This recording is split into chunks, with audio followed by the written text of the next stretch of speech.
Hi, welcome to this video. You can use Notion templates to organize study notes by building a master database that automatically applies a consistent structure, tags, and review sections to every new lecture or reading, right? So if you're new, you could just head over to templates and search for any template that resembles that criteria, right? You want to organize study notes. So make sure to find something college-esque kind of thing or study planner, right?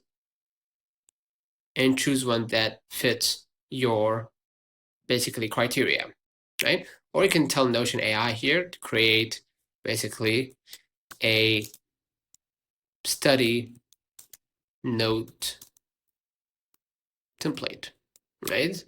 And it will do everything for you. So you don't need to do anything in that process.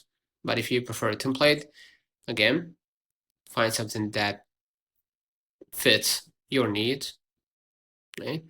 You can choose the planner here, right? To keep up with your upcoming events, right?